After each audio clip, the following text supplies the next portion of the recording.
Olá, este é o módulo 5 do nosso curso de Programação Básica em C. Esse módulo nós aprendemos sobre funções e vetores. Eu sou a professora Jéssica e essa é a nossa aula sobre vetores. O que é um vetor? Vetor é um conjunto de variáveis de um mesmo tipo de dados, as quais são acessadas e referenciadas através da posição de índices ao identificador do vetor. Como nós declaramos um vetor? Para declarar um vetor, a sintaxe é a seguinte: um tipo de dado, um identificador e a nossa declaração aqui, né, o número de componentes. Nesse exemplo, nós temos um vetor inteiro de identificador vetor que tem 10 posições. Então, ele vai definir um conjunto de 10 variáveis do tipo inteiro. Nesse outro exemplo, char vetor 100, nós temos um conjunto de 100 variáveis do tipo char, nesse vetor. Essa figura, ela mostra uma representação lógica de um vetor de inteiro chamado j. Então, o identificador do nosso vetor, o nome do nosso vetor nesse exemplo é o j. Esse vetor ele contém 12 elementos. E um programa se refere a qualquer um desses elementos como uma expressão de acesso ao vetor, que inclui o nome do vetor seguido pelo índice do elemento particular entre colchetes. Então, esse aqui vai ser a expressão de acesso ao nosso vetor, que é o nome do vetor, e aqui é o índice do elemento. O primeiro elemento em cada vetor, ele tem um índice 0. Então, nós temos 12 elementos aqui ao total, mas o nosso índice maior vai ser o 11. A gente não vai até o 12 porque a gente começa a contar do 0. Veja que os elementos do vetor j são 0, 1, 2 e assim por diante. O índice mais alto sendo o 11, que é 12, 1 menor que 12. Né? Então, 12 ele vai ser o número de elementos, 11 vai ser o número mais alto e 0 vai ser o limite mínimo do nosso vetor. 11 vai ser o limite máximo e 12 vai ser a faixa. Vetores unidimensionais. Vetores unidimensionais, ele é a forma mais simples de um vetor e é um vetor de uma dimensão, né? A declaração de vetores unidimensionais não é mais do que um caso particular da declaração de vetores com qualquer número de dimensões. Aqui a gente tem um exemplo prático para a gente entender como que funciona a declaração do vetor, né? Então, aqui a gente tem um vetor de inteiro chamado num com 10 variáveis. Então, quando a gente digitar um número inteiro aqui, ele vai armazenar, eu estou mandando ele armazenar na posição 0, e depois eu estou solicitando a ele que mostre o número que está armazenado na posição 0. Então, quando eu compilar e executar aqui esse programa, ó, eu vou digitar o 5, foi armazenado na minha posição no índice 0, e ele vai me mostrar o 5, que é o número que está armazenado. Se eu modificar isso aqui, ó, pedir para ele me apresentar o número que está armazenado na posição 10, veja o que vai acontecer. Vou digitar o número 4, vou dar um Enter. Então, ele me apresentou 61, 30, 192. Por que que isso acontece? Porque eu coloquei o meu programa para armazenar o número que eu digitei na posição 0. E eu pedi para ele me mostrar qual número estava armazenado na posição 10 do meu vetor.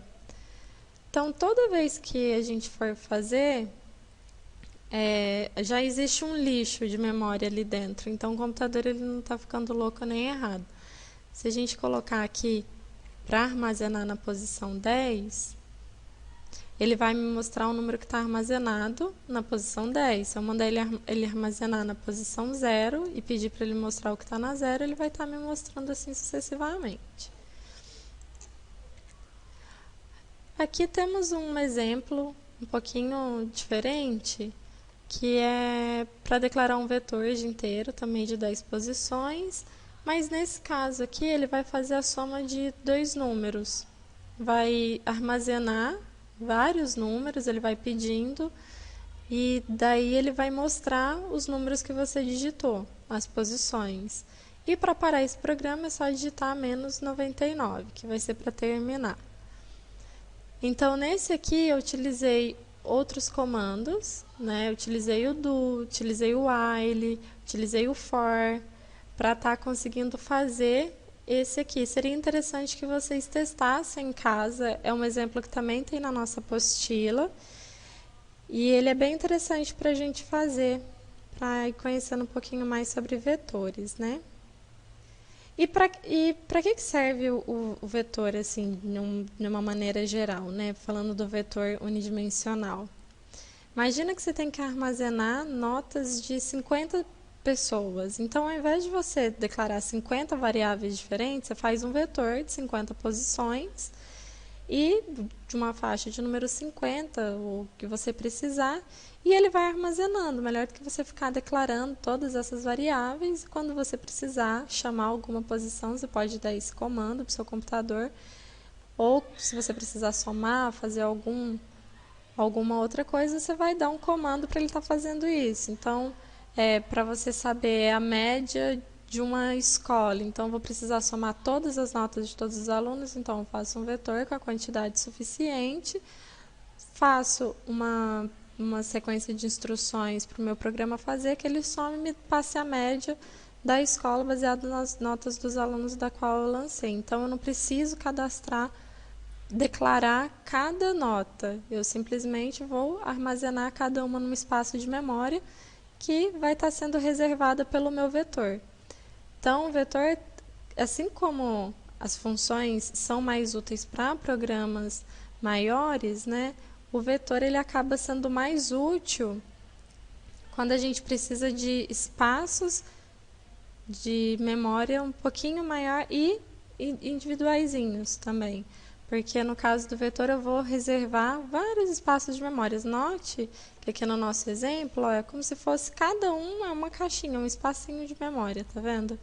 Então, cada um vai estar armazenando o que eu precisar salvar. O que são os vetores multidimensionais, né?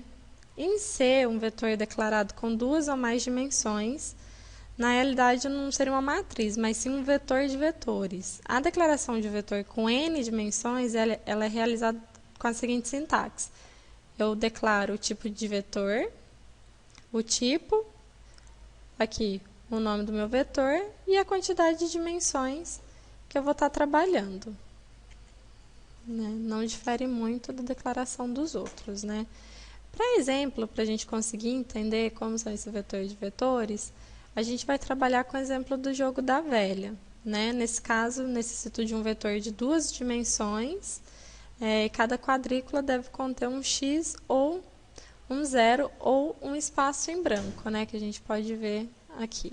Então, a gente só vai fazer esse exemplo só para a gente entender como que é a declaração de um vetor multidimensional.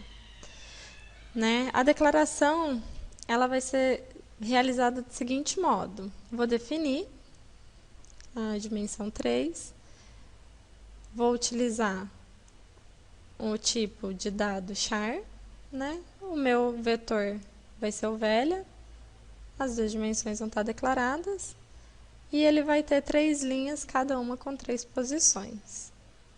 Nesse caso, eu volto a repetir, a gente não declara uma matriz, mas sim um vetor de 3 posições velhas. Cada uma dessas posições ela é formada por um vetor de 3 caracteres. Assim, velha é um vetor de caracteres com 2 dimensões, 3 por 3. Velha i é um vetor de 3 caracteres.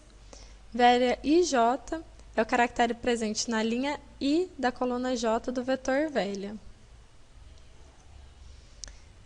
Então, para a gente entender um pouquinho melhor, eu digitei o código aqui no dev, então a gente consegue ver. Dentro da main eu declarei velha, declarei o meu vetor, né?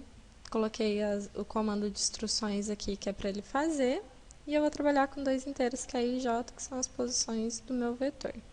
Dei a sequência de instruções para ele estar realizando e para ele me apresentar o resultado. Quando a gente executa, a gente consegue ver que ele realizou. Então, aqui eu tenho um espaço de memória ocupado pelo x, aqui eu tenho um espaço em branco, aqui eu tenho o zero, espaço em branco, espaço em branco. Isso foi definido na hora que eu declarei, olha, que velha na posição no limite zero de I e de J, ele receberia o valor X. E aqui eu fui apropriando os valores que ele receberia. Esse aqui é o exemplo do código, se vocês quiserem testar em casa, é bem divertido. Essas são algumas referências que a gente utilizou nessa aula. As referências também estão na apostila tem mais material falando sobre isso, seria interessante vocês darem uma lida. E o material sobre vetores é muito amplo, né? Então, aqui é o final do nosso curso. Muito obrigada!